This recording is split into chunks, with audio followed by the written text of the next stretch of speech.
O Yahweh, Kuma, Yahweh, Wayafuso O Yazeasa, Wayanuso Misanecha Mituniacha. Arise of you, O Yahweh. Let your enemies be scattered, and let those that hate thee flee from before thee. Give him thanks by saying hallelujah. Welcome to Into All Truth. I pray that the Ruach HaKodesh will lead you into all truth and show you things to come, and that the seed of the word will be planted in your heart to bring forth fruit unto righteousness, and that you will continue to have hope and faith in these times of change to Yasharel and the Gentiles grafted in. Hallelujah. Amen. In the name of Yahusha. So today we are talking about Mr. Abraham Traore, and we are talking about the geography of the northern kingdom of Israel. And we're also posing the question, is Venezuela key to restoring the lands of Africa? What was Abraham Traore doing in Venezuela? We're going to define the lands of Shem, the lands of Abraham again, and of course, retaking Western Europe is a major key, and it has to be done economically because, of course, Western Europe and Britain is Africa. So let's get into this teaching. It's going to be a big geography lesson, and I'm going to answer the Traore question as a strategy at the end. So look forward to that. It's pretty interesting, pretty exciting. So let's get into it. And if you will recall, family, I'm showing you this means of orienting yourself with the map of the earth, because this is how the lands are divided, and this is how you properly look at north, south, east, and west. The center of the earth is essentially a tree. That's what all the lands are on. And if you will notice with this very special and unique compass image, the southeast, the east and the northeast are really actually all the land. This half is all the land of Shem, this half of the planet. If you're looking top down, this is how we define north, south, east, and west. And we look at the southwest and a portion of the southeast, and then the northwest and the north belong to Ham and Japheth, respectively. So think about it in those terms as I go into this geography. Is Africa reclaiming all the lands of Shem? I want you guys to look at this question. This is what we're going to go into. We're going to also revisit what exactly the lands of Shem are, but this is the main question. Now, you may recall, and you can look at these two videos on the lands of Shem, Ham, and Japheth that I did. You can look at my playlist, and you'll find these two videos in the lands of Shem, Ham, and Japheth. But if you'll recall, last week, about 11 days ago, I did a video on it was called Prepare for an Emergency. It was called Prepare for an Emergency. And so what was this about? Well, one of the things I discussed was basically the destruction of the temple and an emergency, in other words, the rising of the nations to come up against Israel, and also the nations of the world coming up against Babylon and the fall of Babylon, just like Israel fell. And when I did that video, I discussed a vision that I had. And it was kind of like an old cartoon. Let me just kind of see if I can find you one here. This is kind of what old cartoons used to look like in the past. And I had this vision of all these white men and Middle Eastern, like Iranian men with, their big turban hats, dumping barrels of oil upon a black council, a council of Africans sitting around a table. And it was kind of in the style of these old-fangled kind of cartoons I grew up on in political newspapers, newspapers like the Times, etc. And so why is this significant? Well, we're going to look at the definition of the land of Shem and the land of Yasharel again. But my question is, in the context of all of this, is Africa going to try to reclaim the lands of Shem? Why do I say that? Well, when we go over here to this video, let's go ahead and watch it. Let's see what is going on with Ibrahim Traoré in Niger and what he's been doing across the world.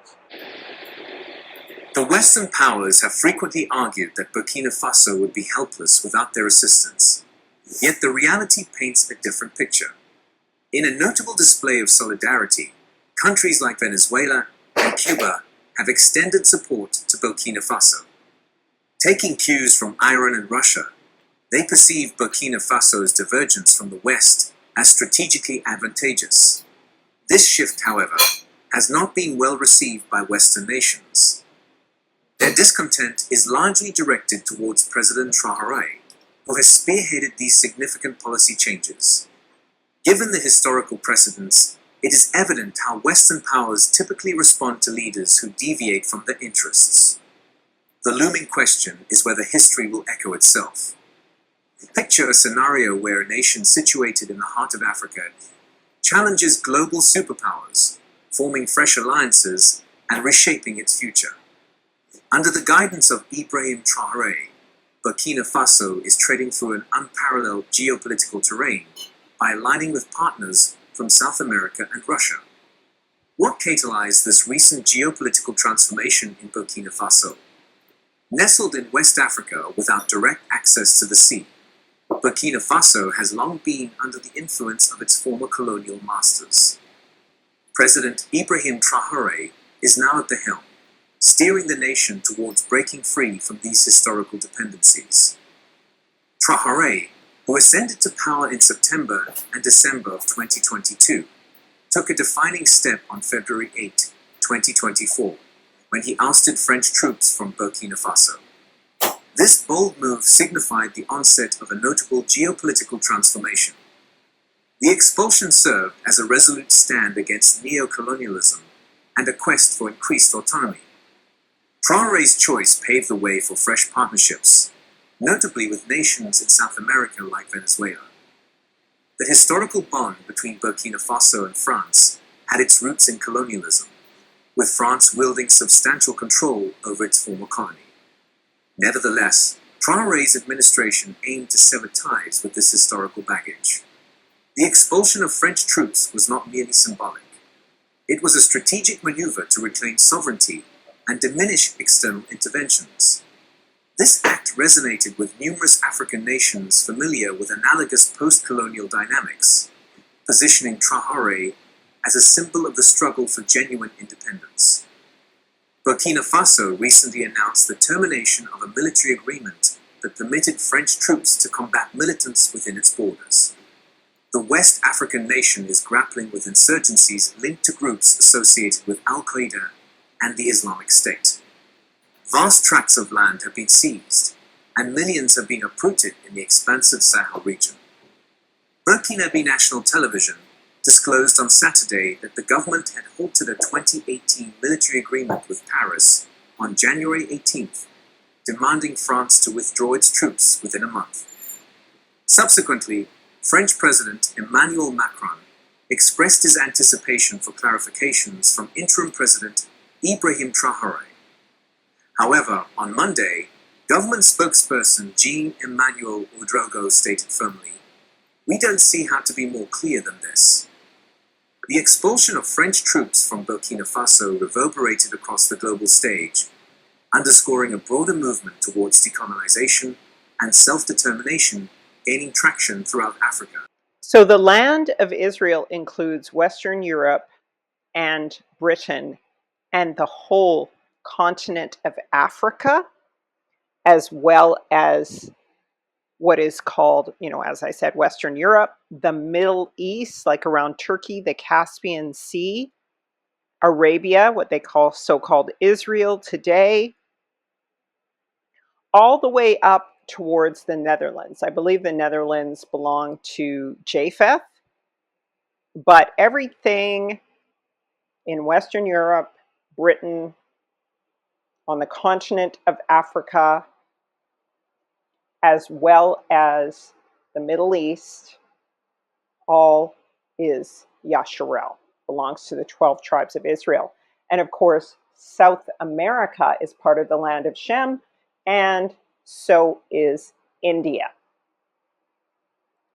And so when we look at this reverse Pangea kind of video, we get a bit of a picture of how this land was all one before. And I'm just going to review it again. But we can see how we can just very easily connect the dots and see that this was all one place previously. And that there was this Atlantis. I've done many videos on this, so watch my playlist on the lands of Shem, Ham, and Japheth. But there was this large Atlantean landmass that had 7 streams in it, the 7 Gulf streams that exist today, where they had the so-called Bermuda Triangle, and many of the islands and stuff, mysterious islands, are still hidden. And so once again, reverse Pangea. It says here, this is Shem's lot. And there came forth on the writing Shem's lot in the middle of the earth, which he should take as an inheritance for himself and for his sons, for the generations of eternity, from the middle of the mountain range of Rapha, from the mouth of the water, from the river Tina. His portion goes towards the west through the midst of this river, till it extends and reaches the water of the abyss, out of which this river goes forth and pours into the sea Miat, and this river flows into the great sea. And all that is towards the north is Japheth's, and all that is towards the south belongs to Shem. I found this great map. It's called 1781 Boche Nouvelle Map of the world on the polar projection. And I like it because it's a good representation of the size of each of the land masses, the continents, based on the video that I just showed you guys. So here it says that his lot or portion came forth in the middle of the earth. And it says in the bosom of the tongue which looks towards the south. So it says, and Shem's lot is in the middle of the earth, of the mountain range of Rapha. From the river of Tina, his portion goes towards the west through the midst of the water, till it extends, till it reaches the water of the abyss. Towards, I guess the mountain Rapha must be up here in the middle. So it comes out somewhere in here and then goes towards the center, towards the mountain Rapha. The abyss would be in the center and the mountains would be here, and here's the Rubus Negro. So if this is India, it's going all the way through here. Again, I know this is tedious, you guys, but we got to do it. And it dumps out somewhere in here, then it extends towards the mountain Rapha, which must be on these petals, these 4 petals. Or it says, this is Carasso, this is the bosom of the tongue which looks towards the south. So this is the bosom of the tongue which looks towards the south. So that's this tongue, okay? And it looks towards the south, which is in this direction, or straight down towards Africa, right? It looks towards the south. For this sea is named the tongue of the Egyptian sea. So the water coming out of here is the Egyptian Sea. So this is the Egyptian Sea. They call it the Atlantic Sea, the Ethiopic Sea. This is the Egyptian Sea. To the mouth of the great seashore of its waters, and extends west.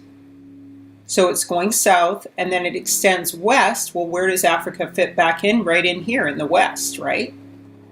It extends west to Afra. So this is to Aphero, not, so this is Ayin Pharaoh, not Aleph face of the Resh, okay? So Pharaoh, not Yah. It extends in this way to the west, to Afra, and it extends till it reaches the waters of Gihon. So this is Gihon. Sorry guys, but my pointer I don't know how to activate it, but it's right here if you can see it.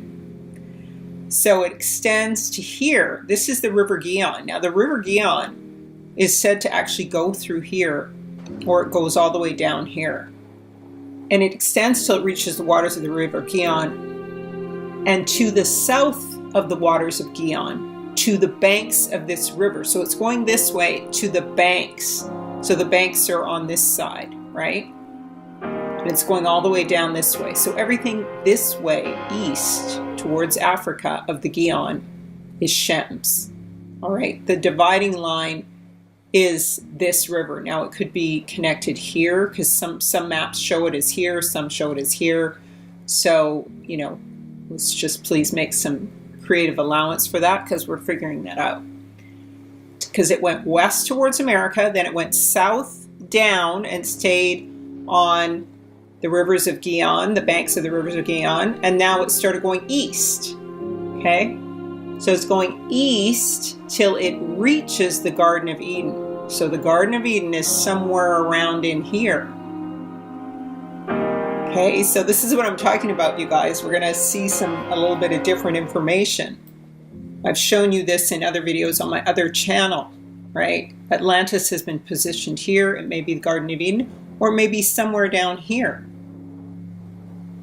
And it says, to the south thereof, to the south, from the east of the whole land of Eden and the whole east, it returns east from the east of the whole land of the river. So we're going south, south, south, we're going east, east, east, till it reaches the mount. So it's going in a whole circle again. And till it reaches the bank of the mountain named Rapha, and it descends to the bank of the river Tina. So I think it's going back in a circle. Like these lands descriptions seem to be a circle. It would be like this is the whole land of Shem.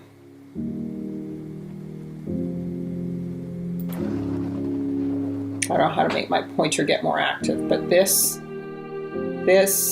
would be the whole, I gotta shake it like this. Shake it like this. Would be the whole, I'm just speaking to you plainly, guys. I don't speak in riddles or rhymes. I try to just speaking plainly to you. So this is the whole land of Shem. And then Noah rejoiced that this portion came forth for Shem and for his sons, and he remembered all he had spoken with his mouth in prophecy, for he had said, blessed be Yahweh Almighty of Shem, and may Yahweh dwell in the dwelling of Shem, because he knew that Garden of Eden is the Kodesh of Kodeshim, the set apart of set apart places. Yah loves to set things apart, this from that. And the dwelling of Yahweh, the Mount Sinai in the center of the desert, and Mount Zion, the center of the navel of the earth, these three were created as Kodesh, set apart places facing each other. And he knew that a blessed portion had come forth for Shem and his sons unto all generations forever, the whole land of Eden, the whole land of the Red Sea, the whole land of the east and India, and the Red Sea and the mountains thereof, and the land of Bashan, and the land of Lebanon, and the islands of Kaphtor, and the mountains of Sinir and Amah, and the mountains of Ashur, and the land of Elam, and Ashur, and Babel, and Susan, and Madai, and the mountains of Ararat, and all the region that is beyond the sea, which is beyond the mountains of Asher, towards the north. A blessed spacious land, and all that it is in it is very good. So, we included India, right? We included India. We included all of this land of Elam in here. We included Assyria in here. Okay, and Arphaxad's land up here. And also, he said that these three great mountains, Rapha, Sinai, Zion, they all face each other, creating a triangle here. Somehow, he included the mountains of Ararat, which are in here. Okay, So Mount Ararat, India, Mount Rapha at the center of the earth, Eden, which is to the south, and on the way east, right, is to the south, they're up to the south and in the east, and Mount Zion, and all these mountains face each other. So that was the land that came forth to Shem. One of the main things I want to show you about Pangea and reverse Pangea is that, you know, as I say in all my videos, Shem got a double portion because he's the eldest son who is entitled to a double portion. And so what I want you to see here is he got Western Europe, Britain, India, all of the continent of Africa, and half of South America, the region that the Guyana surrounds. And so you can see, as I've shown before, that the India basically was the Horn of Africa, right here. And you can see this is the so-called Middle East, this is Arabia, and this is the rest of Africa. These are the tectonic plates. This is essentially northern or Western Europe and Britain. They're trying to give it to Japheth, but it's part of Africa. It's just the top part of the head. All right, although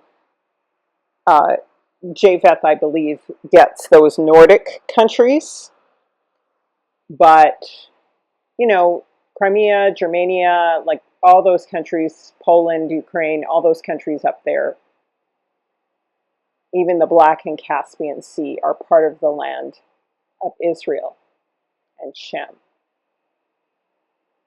Okay, so the dividing line would be here, like around Venezuela, would be where the Guyana comes in, the Guyana being the Niger, coming up and across here. Some of it also exits out here and goes into Guyana. And the other part of the Guyana that is kind of the Niger River enters in at Guyana City in Venezuela up here, and then becomes the Amazon River, which flows all the way back down, and then it goes all the way around the continent and back. The Euphrates comes out and goes between India and the river Tina,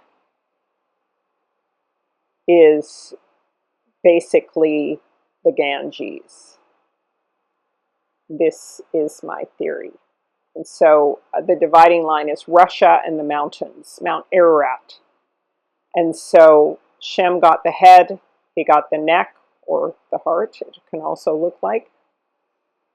And he got India, Western Europe, and he got the Rubus Negro. Is at this, he got access to the Rubus Negro at the center of the earth. So he has both Orion above him, and he has the four constellations, you know, the swastika kind of symbol, or the Aryan symbol. It's not a swastika because it's the reverse of it, of the Big Dipper, which defines the four seasons. And so that is the land of Shem. But, you know, once Israel took their lands, it excluded South America and it excluded India. All right, but these Nordic lands up here belong to Japheth, but all the rest of this, all the way to the Euphrates, where the Euphrates divides from India, including the Caspian and Black Sea, and all the way up into these, you see these, not these Nordic countries, but dumping out here, that's all Israel. It's all the land that was given to Abraham. So we see here that in this illustration that the Jordan River, which is called the Nile today, also extended into the Caspian Black Sea. And this was what is called the Northern Kingdom of Israel, extending all the way to the Ganges River. And just, you can go ahead and take a look at these images of the river Tina. And the river Tina appears to be basically where the Ganges River is. And this is one of the outside perimeters of the land of Japheth. That's the far eastern boundary, is the Ganges River of India. This is the land of Shem, the larger land of Shem. And so, of course, we have all these blacks from Western Europe who were taken into the West Indies and America from Britain and Spain, Portugal, Germany, and brought to America to build it as slaves, also to the West Indies. According to 1 Kings, we learn that King Solomon fetched Hiram out of Tyre. He was a widow's son of the tribe of Naphtali, and his father was a man of Tyre, a worker in brass, and he was filled with wisdom and understanding and cunning work to work all the works in brass. And he came to King Solomon to wrought all his work. Now, when you look at the land of Naphtali, and I can't remember if it's Asher, they both lived in the area of Tyre, and they could not overcome the Canaanites in that area. So the fall of Israel and Solomon's kingdom itself is directly connected to Freemasonry. Modern Freemasonry is founded upon the widow's son of the tribe of Naphtali as the master mason builder.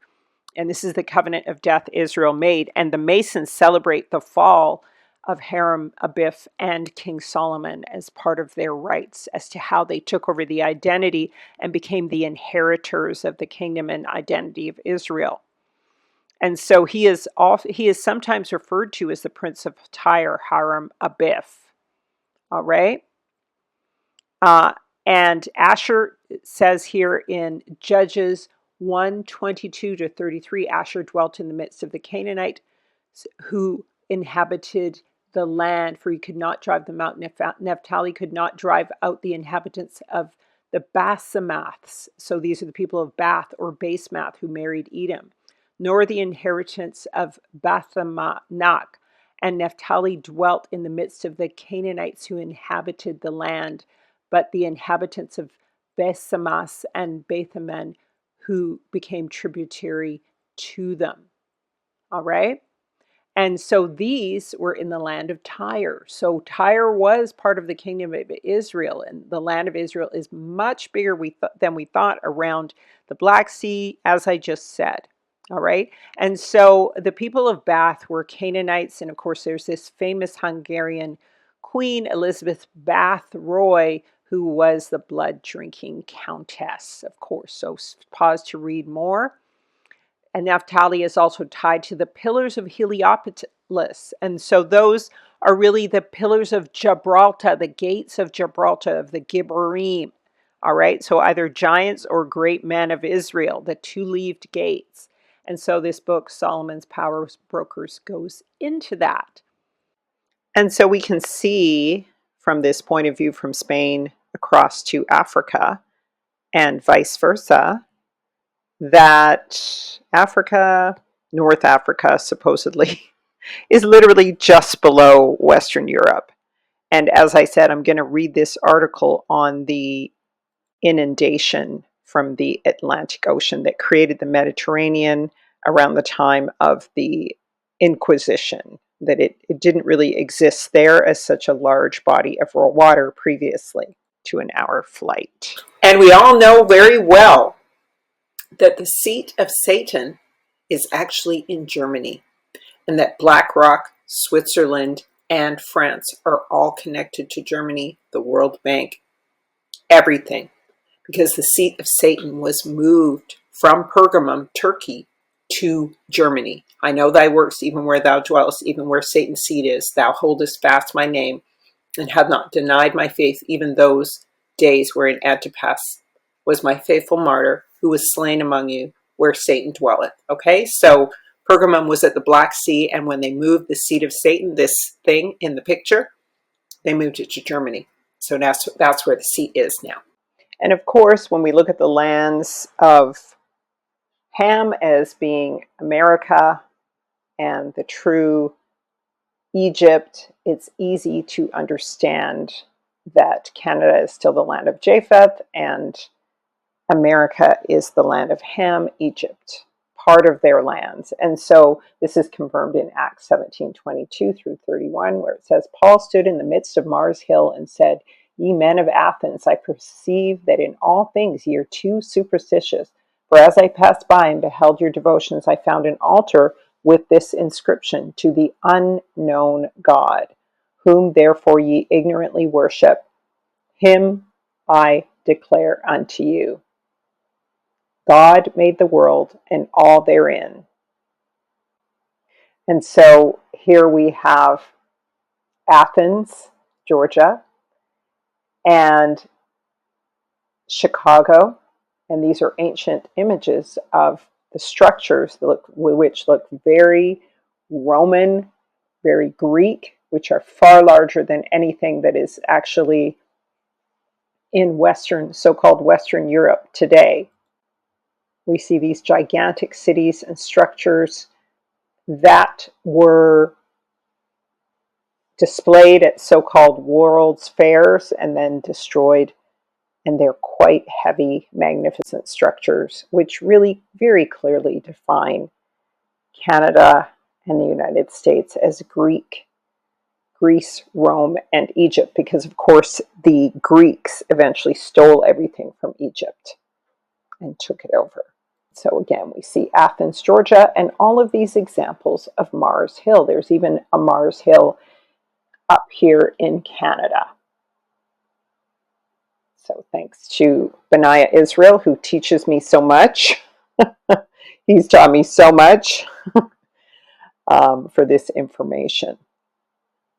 And we see, of course, this is the Byzantine Empire. And if you get a very close look at these people, they are black-skinned or light-skinned, kinky-haired Negroes. Why is that? when we look at empires like the Byzantine Empire, it's kind of the empire of the Midianites, because this is Western Europe, and what they call Turkey and the Middle East today is really still part of the empire of the Northern Kingdom. All right, so this is, as you can see, these are all black Israelites, and this is these beautiful monastery pictures, the Veronet Monastery. And it is here in Romania. And this is what the people indigenous to Byzantine look like. Why is that? And what are all these images about? These are the images of the parting of the Red Sea. These are the images of the northern kingdom of Israel and the land of Shem. This is what the Savior looked like. These are the sons of Ephraim and Manasseh and the 10 tribes of Israel. Their empire, Byzantine or Byzantine, means house of the two seeds, the northern and southern kingdom. Illustrations. The word Byzantine is very interesting because it means split in two seeds, and we know that Ephraim becomes a cake not turned. He begins to mix with the other nations. And we actually also find that when you follow the female genetics in the region they call Arabia today, which would have been the land of Ephraim, the northern kingdom, not all of it, but part of it, that land is where the genetics of the women are this M2. But all of the rest of the women on the continent of Africa, who would have been Yasharel, are L1, 2, and 3, primarily L3. And so this would be the reason why you would see M2. M2, I don't want to go into it, I'm not the expert on it, but that would be closer to a Hamitic female gene, possibly. Okay? And so, we can see very clearly here that these are all the lands of Shem, but also Israel. This was the land of Israel. And so the border went all the way to the Euphrates. And so that dividing line may have been, on the other side of what we call Israel today, or even the Caspian Sea. And so when we look at the Byzantine people, you see that they look very mixed. And by means two. The word zan, that is like Zion, so it means to plow a seed, to plant and plow a seed. And so if we begin to explore the idea, and these are all the great scribes, the recorders of the Byzantine Empire, who supposedly recorded all of the history of that empire. And so these were very likely priests. And you see they look a little bit more mixed. They look a little bit more East Indian. Right, you see them on the right here. So Byzantine is like a split seed or two seeds, a mixture of two seeds. So this is where Japheth began to mix in with the northern kingdom and became two seeds. So, Black Russians.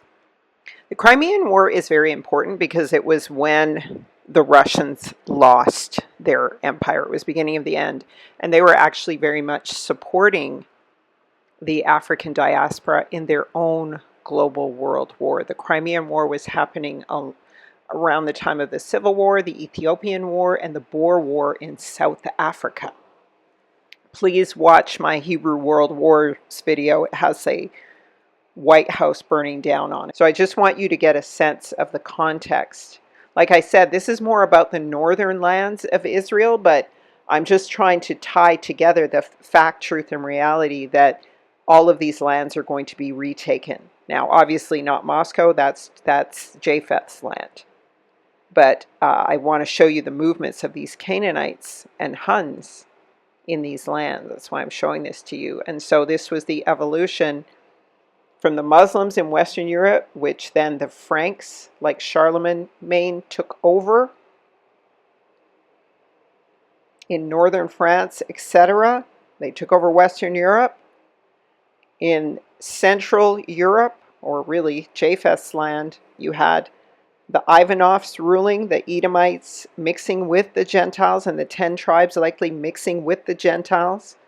And then west of India, you have the Presters, the Mongoloids, the Khazarians, and then they invade from either side. Okay?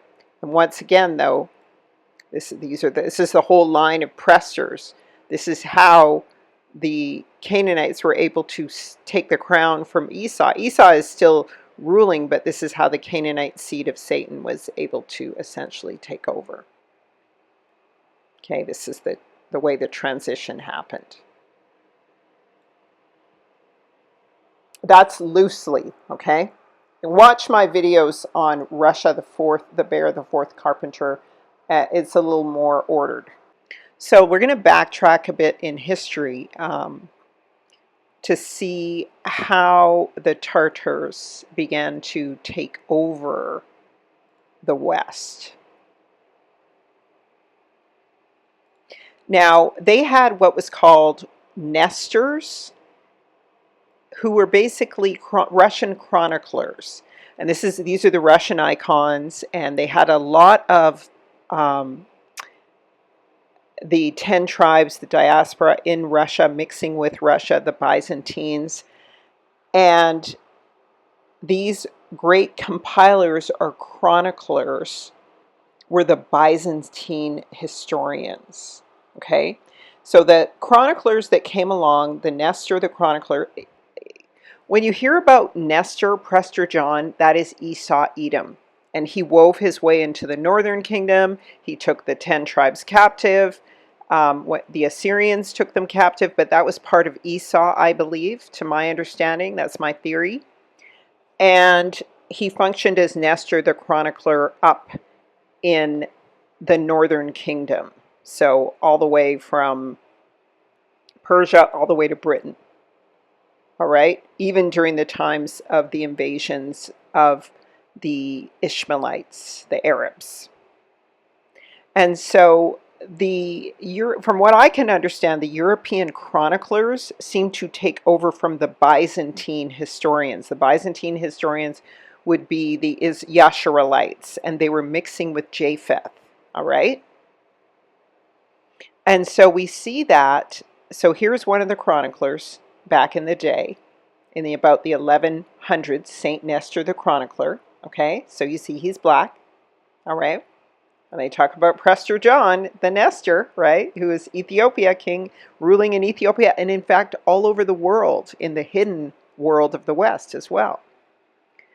And so along come these other chroniclers who then begin to chronicle time.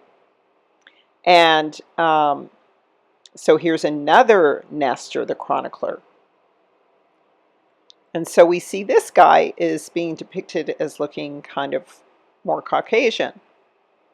All right, and so these were, again, acquainted with the Byzantine chroniclers. And then there's this Nestor who is very popular today. Now, the Mongolian Empire invaded the Russian Empire on December 21st in about the 1200s, okay? Through Genghis Khan or Chenghis Khan, right? Because they're Canaanites. So they look white, but the Chinese are also Canaanites. And this was Chenghis Khan, the Khazarian, who ruled the Mongolian Empire from 1206 to 1227 AD. And the language of the Russians through the Slavic language of the Russian Empire, which is now Belarus, Ukraine. So the Ukrainians are Canaanites, all right, mixed with Japheth. And they gave birth to the Germanic bloodline in Russia. Okay, and so this is around the 1700s. Now, these were called the Muscovites, and Elon Musk is a Muscovite. These are not true Gentiles, they are Tartarians, Canaanite mixtures. And this is why the Afrikaans insist on saying that they are indigenous to Africa, because they are the Canaanites who always wanted the land of Africa. The Muscovites included. All right? And so this is why when we talk about the Crimean War, you can see the Crimeans, they look, during the Crimean War, this was a major global world war. And you can see that in these illustrations from that war, you can see that we look at Andrew Tate here. We know his father was an agent for the American government, but nonetheless, they represent the seed of Israel in that northern kingdom, and that's why they're hated, okay? Because their father is the seed of Israel, right?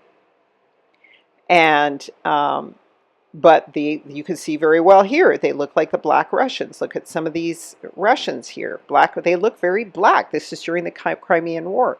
This guy looks kind of mixed. This guy looks thoroughly Negro. Him too. Look here. Notice how they put on these big hairy hats, right? As though they're covering something up. Okay?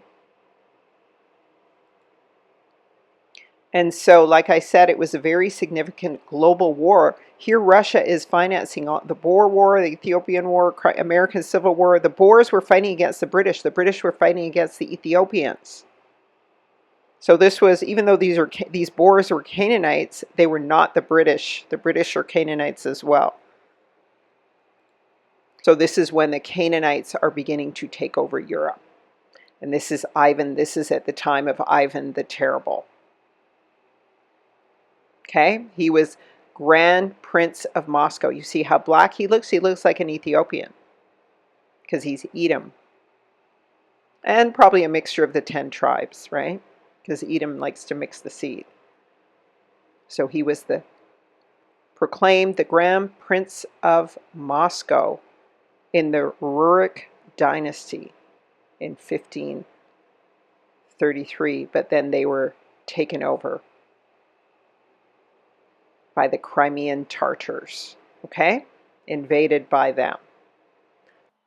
And so when we look at Crimea and the Crimean War, it's very interesting to note that the dispute was over routes from the Black and Caspian Seas into the Mediterranean. And you can see a lot of these soldiers, if you zoom in, they look very kind of mixed.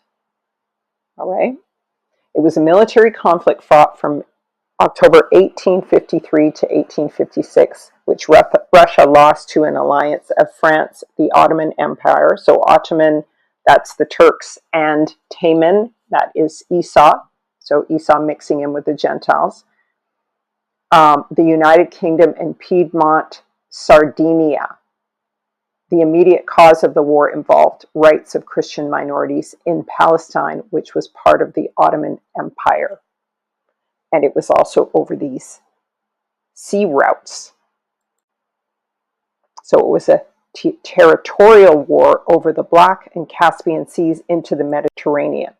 So you see that's a very clear shipping and trading route that would allow the Gentiles to disperse over the whole world and use the lands of Yasharel to do that. But again, Byzantine, two seeds, the land of two seeds. And I believe even this would correspond to the Midianites, whether you're dealing with the Japhetic Midianites or you're dealing with the Hamitic Midianites. This is the middle land. And it's no surprise ultimately that because Ephraim was mixed, had a wife who was an Egyptian, and he was right next door to the Gentiles, and Japheth would eventually take over the identity of Israel, legally and illegally, that he would be mixing with them first in the midst of all the Midianites, right? So Byzantine could also mean Midianite, a mixture of seeds. Okay? I hope that makes sense. All right, so there were many Black Russians, and of course, that's where the Northern Kingdom was. So right next door to the Russians, right next door to Japheth. And so you'd have a lot of Black people in that area, and we've already shown that in the pictures. And of course, we know eventually Esau Edom moved into this realm as well with the Black popes. All right, and here we have Ivan the Terrible in the top right-hand corner. So they were ruling there, the Ethiopians, up until the Canaanites began to take them over. All right, the Hannibal and the Huns began to take over those regions and bloodlines, etc. But both the 10 tribes and Esau Edom were ruling and reigning in that area. And Pushkin's father came out of what's called an old Boyar family, which means aristocratic family, that I'll show you in a second. You can also earn your way into that title. His mother was a granddaughter of Abraham Hannibal, who, according to the family tradition, was an Abyssinian princeling. Now, of course, they talk about how he was brought as a slave to Constantinople in Istanbul and adopted by Peter the Great. Now, Peter the Great was Black, like Ivan the Terrible, so darker skin. So this is the slave narrative they always like to invoke, I'm sure, here. All right, that's my opinion. Anyway, he became the comrade in arms to Peter the Great, and Pushkin immortalized him in an unfinished historical novel, Arap Petrak Velikogo, I hope I got that right, the title being The Negro of Peter the Great. And so it was an unfinished romance novel full of the biographical data of Pushkin's great-grandfather. And so the Boyars, you can see this, Daniel Boyarin is a Talmudic Jew today who does a lot of research around the Talmud, Jesus, Jews and Jesus. But you see he looks very Black, very Negro. He could be probably part Edomite. And what happened with these Boyars, I don't know if it has any relation to the word Borgia, and we see, they kind of sound the same, but according to history, these Boyars could be Japhethites, people of other, Japhetic nations who joined the aristocracy. Tartars joined the aristocracy as Boyars, variants or less commonly Boyard, a member of a Russian aristocratic order next in rank below the ruling princes until its abolition by Peter the Great. So he abolished the Tartar Boyars. Interesting, right? So, the Tartarians, again, that's coming back to Japheth and Ashkenaz and Gomer and so forth. And clearly, Peter the Great would abolish them, right? They were creating some kind of problem. And so it makes sense during the Bolshevik Revolution that during these communist wars between 1918 and 22, over 200,000 were killed. Some estimate 100 million were killed in the Bolshevik plague. All right? And some estimate 60 million in some cases in the communist wars. So some believe that there was actually a purging, not just of, quote, Christians, but possibly Israelites and even Black Edomites in those regions. This is the Raranet Monastery in Romania. What you'll notice about the lands of the Creator is they often end in the word Yah, which according to Psalm 68 is the name of Yah. In Psalm 68 and 4, sing unto Yah, sing praises to his name, extol him that rideth upon the heavens by his name, Yah, and rejoice before him. Now, of course, there's no J's in Hebrew, so it would be a yod, it would be Yah for the right hand of Yah. So, H3050, Yah, YH, the short name of Yahuwah, Yah. And it is the contraction for Yahweh. All right?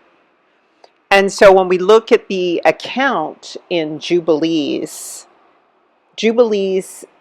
calls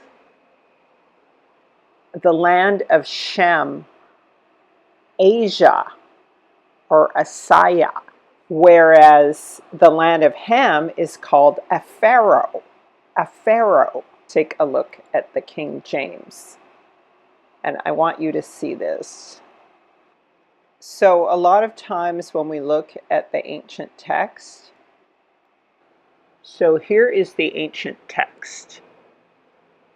Now notice, what I want you to notice here is that the S is also often represented as an F.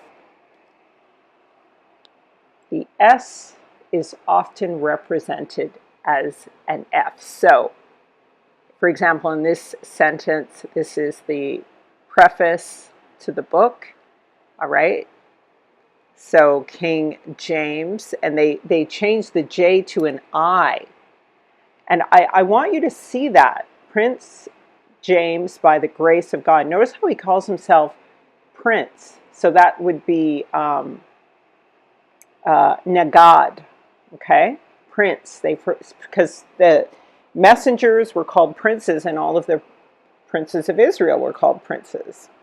King of Great Britain, France, and Ireland, defender of the faith, the translator of the Bible, with the grace, mercy, and peace of Christ, our Jesus Christ, our Lord. But notice how the I is replaced for the J. So we know from that it should have been a Y, it should have been a yod, because we just saw that.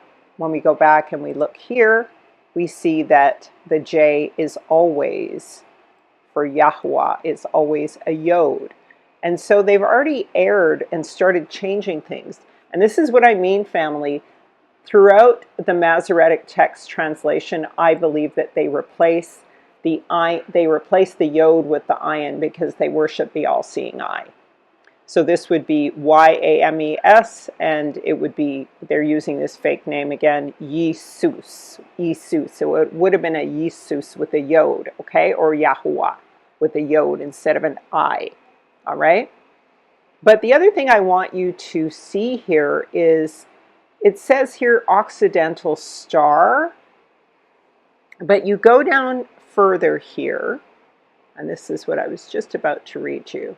It says, but amongst all of our joys, they're using the I again, there was no more filled our ears than the beloved continuance of the preaching of God's sacred word amongst us, which was that ineffable treasure. Now notice here, family, that they're using inestimable treasure. What they're doing also is in this Old English, and I'm just going to zoom in, they're replacing the S with an F, or they have an F in place of an S. The sound we make for an S, they have an F. So inestimable treasure, which excelleth all riches on earth, because, see, it's an F, the fruit thereof extendeth itself not only to the time spent in this transitory world, but directeth the dispossess men unto that external happiness which is above in heaven. So you see in all of these cases, look, it says, then not to suffer this to fall to the ground, but rather to take it up, etc. here. My point in showing you this is they're using an F in place of an S. So when we look at the book of Jubilees, and we start to look at the chapter on the lands of Shem, Ham, and Japheth, chapter 8 in the book of Jubilees, and we're looking at the lands of Shem, Ham, and Japheth. And it's describing Shem's lot in the middle of the earth. Go and watch all my videos on the lands of Shem, Ham, and Japheth. I review this multiple times.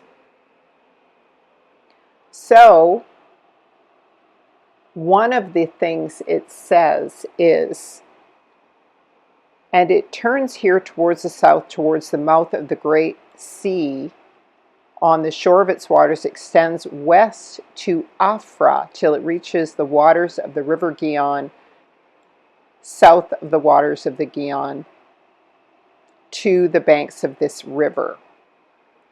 So Afra is a word that is used. I'll show you this. This is from Illustrations of America by John Ogilvy. I've been over this many times in all of my Shem, Ham, and Japheth videos and my land lots of Africa and Eden. But the portion I go over is that the fact that the earth is divided into three parts, or rather islands, remoted from each other by a circumambient sea. Circum means round. Through their larginos nominates them continents. So the Latin is so funny. I can't really pronounce it, so forgive me. The first contains Europe, Aphia, and Africa, or Europe, Asia, and Africa. And the second, America, and the third, Magellanica. So I think they probably mean, this is maybe like the South Pole part of it or something, not sure, or the North Pole, I don't know. But it talks about the first being then the only known world. And so this is according to the Europeans. So they're pretending like they don't know that the land of Ham and the land of Japheth, Canada, and America don't exist, right? So this is at the time when they hid the West. Please go and watch my series on Shem, Ham, and Japheth. I go into all the references for this. But it talks about the fact that Gibraltar was opened by an earthquake and received an inundation from the Atlantic, which now makes the Mediterranean Sea before all being continued land. Okay, so in other words, there was no Mediterranean. So in other words, and this is really obvious, family. It's like people want to say, no, Africa ends at the Mediterranean, but the Mediterranean wasn't there before. So anyway, yeah, so, and as I've said, there's no there's no border given in the south or the north, or the top or the bottom. There's only an east and west border, given to Abraham regarding his land. So there's only an east and west border. Okay. So so anyway, here's the names given. All that to say that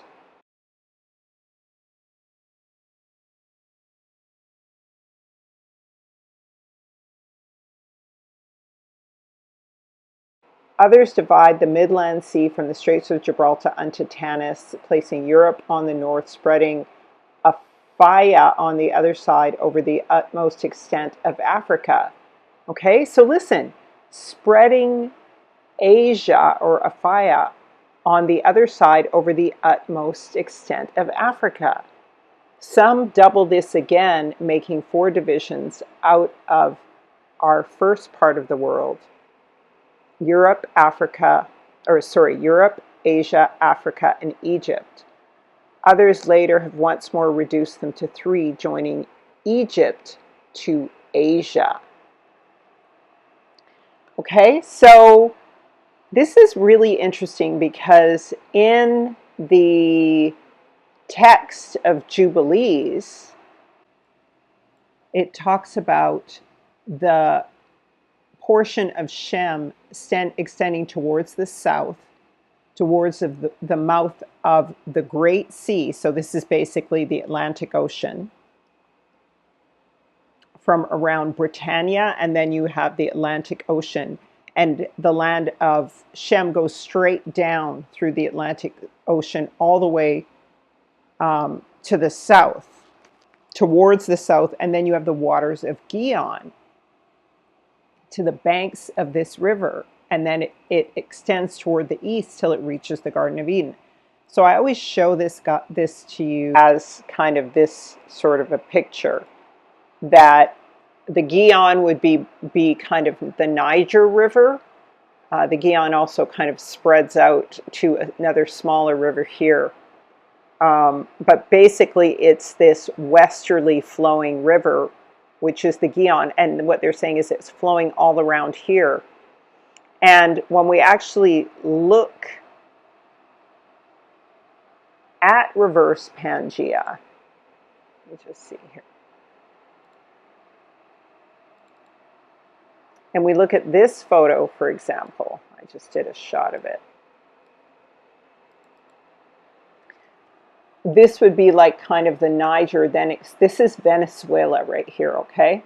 So the Niger River could technically come in here and then flow into, there's a river, I think it's called the Orno River, I'll show you in a second, that goes into Venezuela, and it's actually called Guyana here.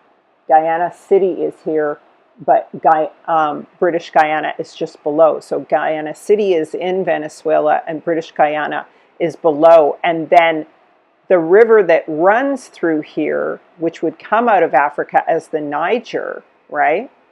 Which is really the Gihon, right? So the Gihon is supposed to circle this whole land, okay? And it can then go in and connect with the Amazon. The Amazon has 2 entry points from the ocean, one up here and one kind of further over here. So there's 2 points where it can enter and then merge with the Amazon and go all the way down and out. Okay? I hope I'm making sense, family. But, so I wanted to show you that because when we compare that image of, I don't know why this is so big, I'm sorry guys. When I compare it, because I really want to see more of this, I don't want to see that part, but anyway. When we look at Ghana, so this is Guyana, right, which relates back to the Gihon. We've got Guinea over here, Ghana over here. This is all talking about the Gihon River, right? It's just basic etymology, it doesn't take brain surgery. And then the capital, it seems like there's a major city in Venezuela.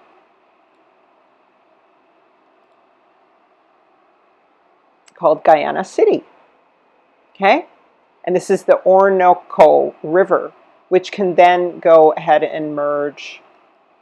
So this would be the Guyana River, and it goes then down and it merges in with the Amazon River, and then goes all the way down to the bottom. And so, as I said, there's this area here in Brazil called State of Fará. Pharaoh, and now we know very much the Assyrians, or these Shemites who ended up on the left side, on the far as the east is from the west side, being so corrupted, the Assyrians, by the Egyptian spirituality, that separated these Shemites on over to this side, right, of the Atlantic. So this might be why we have the word Farah here. But I'm wondering, and I go back and forth on this, family. I'm still learning, so, I'm a little more humble these days. I'm not always saying I know something for sure. Or I'm a little less insecure, I guess would be the real reason. So anyway, so it talks about Europe, Aphia, Africa, and America. But what it says down here is that others divide the Midland Sea from the Straits of Gibraltar unto Tanais, Europe on the north. Okay, so the north is, you remember, you're looking from above, and the north would be the quadrant of land that belongs to Japheth. The south would be a quadrant of land on the earth, and the east would be a quadrant of land on the earth, and the west is a quadrant of land. Now, the land of Ham is in the west, and it is in the south, okay? Because Ham shares Brazil, or South America, with Shem, okay, that land mass. So what it says is that, I was just reading this earlier, Midlands, so others divide the Midland Sea from the Straits of Gibraltar, so that's the entrance into the Mediterranean Sea in North Africa, Tanais, unto Tanais, placing Europe on the north and spreading Aphia, or Asia, on the other side over the utmost extent of Africa. Some double this again, making 4 divisions of our first part of the world. Europe, Aphia or Asia, Africa, and Egypt. Others later have once more reduced them to 3, joining Egypt to Asia, or Egypt to Africa. So my question is this, what I'm wondering is, do they mean joining Asia, right, South America, to Africa, extending and joining it over? Because this side is Ham's. This side of South America is Ham's, the west side. On the other side of the mountains, the east side, belongs to Shem. Or do you think it's that they are saying that, if India, now when you do reverse Pangea, India ends up being the Horn of Africa. It ends up being the Horn of Africa when you reverse Pangea. It comes in and it sticks here like a horn. So when Pangea happened and it spread away, it moved in this direction.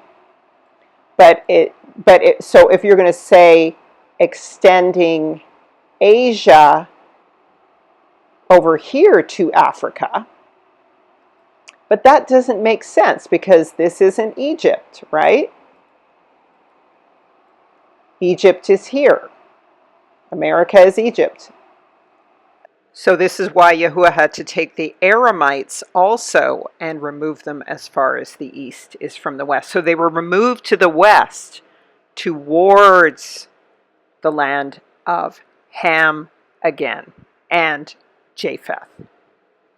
Okay, so that's why when we reverse this Pangea, then India is removed to the west, that is over towards China. I will hide your sin as far as the east is from the west. So the Assyrians and the Aramites both went to the west on either side of the land of Abraham.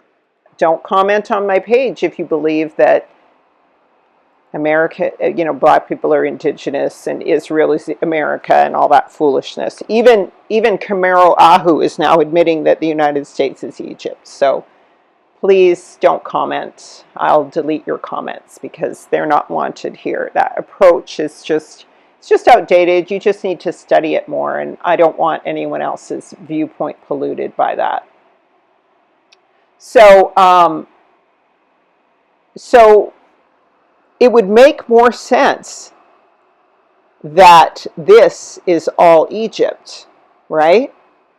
Officially the land of Ham, another name for it would be Egypt, and it would be inclusive of all of this. Notice how I didn't even do this. I don't know why this thing just highlighted this whole area. I don't know why it did that. But anyway, if we go in, we then see that the Amazon pours out here. So I'm always talking about this, the Amazon pouring out here. So that this kind of portion of the land is the land of Shem. And of course, all of Africa, and then all of India. And then we have all these lands in Western Europe. Okay, including all the way to kind of the Black Sea and Caspian Sea, with the very border, I would say, being Russia itself. And why do I say that? Because I'm just going to review something with you guys later here. So many of the names of these places, like Romania, Austria, Britannia, Hispania, Italia, many of these lands, their names, Latvia, Estonia, all right, Czechoslovakia, Croatia, Austria, right, Bulgaria, so many of these places, Syria, right,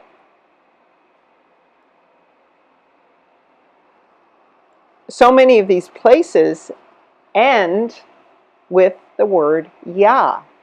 And so that's why I tend to say, well, was it once Asia? Because when we look at the Hebrew version of the name Isaiah, again, remember they love to replace the ayin, the yod with the ayin, so they like to replace the right hand of Yah with the all-seeing eye. So when we go and we look at Isaiah, the vision concerning Isaiah, son of Amos, say Yesaiah, right?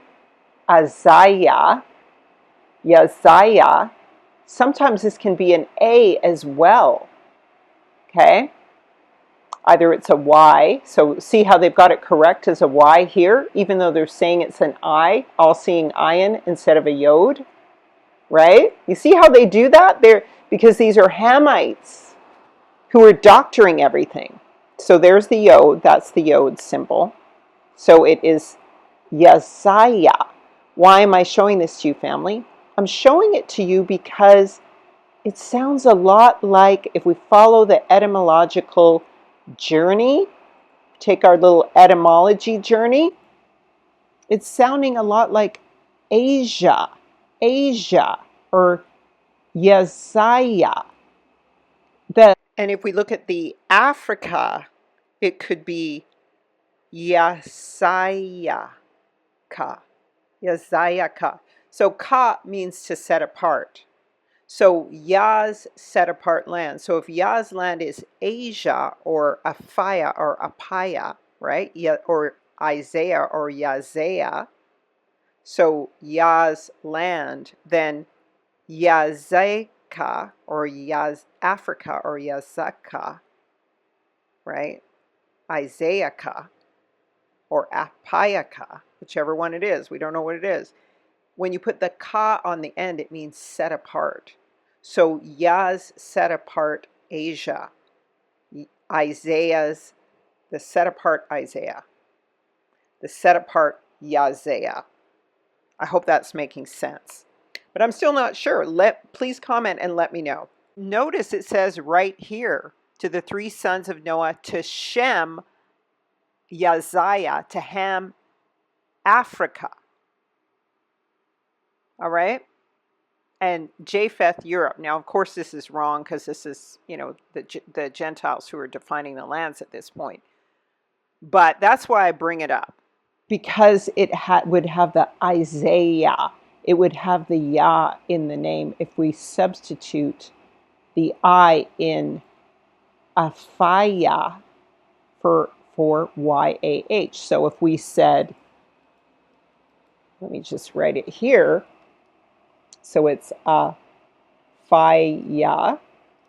It would be, and the F is really a P in Hebrew. It makes the P sound for the pay, the mouth of Yah, or the face of Yah, which makes sense. Aphaya. So that is really the leader's face of Yah, because he names his land after himself. It's his land. That's why so many countries have the name Yah, and that's why his children are also called by his name. His children are also called by his name. As I said in the beginning, family, the important thing about this Venezuela connection is what I'm going to bring up now. This is really about defining the lands of Israel, and it's really clear right now with all the upheaval in Western Europe that Western Europe is being taken. The Western Europeans have admitted that. The Jews are admitting that. Everybody's admitting it's done. It's falling. So why this connection with Venezuela? Because I believe that the oil supplies for Western Europe and Canada and the United States are going to be controlled by Africa. That was the vision of all of these countries pouring the barrels of oil, dumping them on the heads of African leaders. Person to be able to get out the truth of what's happening in the UK right now. Can you walk our audience through sort of the state of affairs right now? Yeah, absolutely. What's happening in the UK is quite unprecedented. We are witnessing something that we haven't seen probably in decades. And what's really prompted this is there's been a recent change of government. Sir Keir Starmer has taken over as Prime Minister. But even although he's newly in post, what happened with the Conservative Party and Conservative government, as far as mass illegal immigration was concerned, has been causing deep anger within the Brits and the British population. So what's really happened here is this stabbing that happened in Southport of the 3 little girls brutally murdered at the dance studio has caused outrage and anger. And of course, this has been happening for a long period of time. We are seeing unprecedented numbers of illegal migrants, many of them with violent histories, violent backgrounds, flooding into the country in millions. I mean, there is unprecedented numbers. Hotels are being completely filled with these people, and they're all young men aged between 19 and 30. So there is no women, there is no asylum seekers. This is not something that is happening by accident. In fact, there is a reason to this, and it's not just happening in the UK, it's happening in Ireland in the south as well. It's happening at the US southern border. It's happening in France, Germany, Sweden, the Netherlands. Even Australia and New Zealand are getting huge numbers of migrants coming in. Now, there's nothing wrong with normal migration. We all understand that, but illegal migration that's coming in is unprecedented. Not only is it putting pressure on social services, housing, healthcare, education, but it's causing a massive explosion in lawlessness. But what has really triggered the British population to take action now is the fact that there is a two-tier policing. It's clearly evident, and indeed Sir Keir Starmer is now being nicknamed two-tier Keir, because what happens when the largely Muslim populations demonstrate and protest for Palestinian with Palestinian flags, they get the green light, and even although they're often violent, the police are sort of taking a hands-off approach. Now, what we're seeing is that the indigenous British people, they're becoming alarmed at this. They're getting really upset about it because they think it's deeply unfair. And indeed, what we've been witnessing on the streets of London, Southport, Southend, Manchester, Bradford, Liverpool, is on a scale never before seen. And the police are coming in very, very hard on the indigenous Brits, but they are not tackling even large rolling groups of predominantly young Muslim men carrying knives, machetes, pieces of wood, and they've been witnessed attacking British people, white people, and really beating them to the ground. So this is very violent, and there are more protests that have been planned this coming Wednesday. I'm aware of 39 protests and big demonstrations that are being organised right now. And instead of diffusing the situation, Keir Starmer, the Prime Minister, has doubled down, and he has said that he is going to crack down even harder on people who are just even reporting the news. So today was quite an eventful day. The markets give off Black Monday vibes as stocks tank. So we are in the end, family. And what's contributing to this?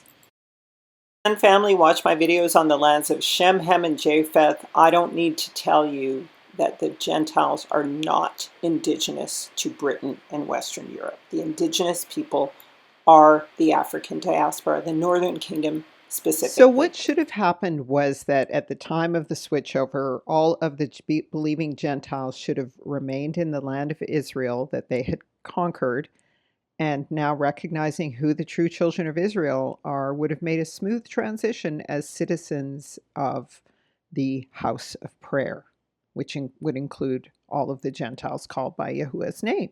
However, because they hid the truth from everybody, this is what's happening. And so this is the inside job that Yah gave me the vision about it, just around the time of COVID, where you see the bear rising up from beneath the manholes in the street. And so this is the immigrant army coming in, and the citizens of Israel, the immigrants, the African immigrants, will be returning to their own land, which includes Europe, Western Europe. Okay. And we can see here, the reason why I'm showing you these charts is that Venezuela has the largest oil reserves on the planet.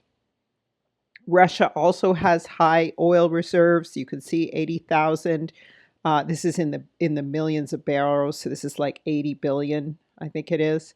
And, we know that the UAE has 98 billion, and they have joined Brics. And of course, Iran has 200, is only third next to Saudi Arabia, who has divested of the dollar. And of Black Monday, the dollar crashed. We also have all this internet interference. Basically, the West is run on oil. The way to collapse the oil dollar is not just creating a gold standard in your own Brics, right? From Africa. But it means you have to control the oil too, because this is the way to collapse the petrodollar. And so Abraham Traore, along with his allies, the four carpenters, together, all of them, this is why we had the crash today. Okay? Black Monday. And it's really Negro Monday, not Black Monday. So it's the beginning of the end. And this was the strategy. They just basically have built a noose around the neck of the West, going all the way from Russia, around through Africa, and back up to Venezuela, of course, passing through Nigeria, which also has tons of oil reserves. Africa on the whole does. And they've just tightened a noose around the neck of the West. They've sealed out most of their oil supplies. Yeah, Canada has the tar sands. That's where I'm from, is Alberta. But that takes so much work to pull that oil out. It's a tremendous amount of labor and effort. It's not just pumping oil out. They have to sift it out of the sand and destroy, frack through the ground and destroy the water supply to do that. So it's a very dangerous way to get oil. So, this is a financial takeover through this oil petrodollar strategy. And today you're seeing the effects. So, and this is Abraham Traore, who is leading all of this. Saudi Arabia joined Brics in February, just a few months ago. In addition, they're still saying the petrodollar is dead. Long live the petrodollar. Okay, so this is kind of an article opinion piece about how people always say the petrodollar is going to die. And they're saying it always seems to recover. However, Saudi Arabia doesn't have the surplus to recycle oil at all. It is borrowing heavily in sovereign debt, marketing and selling assets, including chunks of its national oil company to finance its grand economic plans. True, Riyadh still holds the significant hard currency reserves, some of them invested in U.S. treasuries, but it's not accumulating them anymore. And China and Japan have significant more money tied up on the American debt market than the Saudis do. Saudis don't really have petrodollars. So we already talked about, I don't know enough about this to go in depth on this, family. But basically, you know, if the Saudis are controlling a large portion of the oil, but they're trading now with Brics, it's just over. And this is the brilliance of Abraham Traore. So this is a brilliant strategy that will thrust everyone further into war, especially America and Israel. And as I said in the prophecy that I was given, it's over for Israel. And we see now, you know, obviously Candace Owens is really delivering that narrative right now to judge and take them down. Of course, there's the other Jewish people who, you know, believe in the faith and are faithful, and they're reporting the truth. And I just pray that they continue in that it's not just another right hand, left hand dialectic. But anyway, nonetheless, this is about Abraham Traore. Like I said, this video is about where the northern lands are and the true land of Shem is, the land of Israel is, but it's also answering this question in terms of current time. So that essentially answers the question about who all the African men around the table of the council are, and all of the other players dumping the barrels of oil on their heads like an anointing. The anointing of the kings of Africa. That was the vision. So family, you can just go ahead and watch the names of all of the lands in the land of Shem that have Yah on the end of the name. And also I'll show you the names of a lot of the slaves who had Yah in their names at the same time. And just enjoy that as we go through to the end here. You know, I often marry a teaching with a current event. So thank you so much for watching, family. I'm just doing things as Yah calls me out to do them. I lost a bunch of my videos that I was working on, so pray for me on that, family. Thanks so much for watching. May Yah bless you and keep you and cause his face to shine on you. May he be gracious, lift the light of his countenance, and give you shalom. So family, go ahead and pick up the calendar of the cookbook at intoalltruth.net. That's intoalltruth.net. And support this ministry. I thank you for all your prayers and support. They mean so much to me. If you would please hit the like button and share. It doesn't cost you anything. I would greatly appreciate it. And Baruch to you all. Arise up you, O Yahweh. Let your enemies be scattered, and let those that hate thee flee from before thee. Give him thanks by saying hallelujah.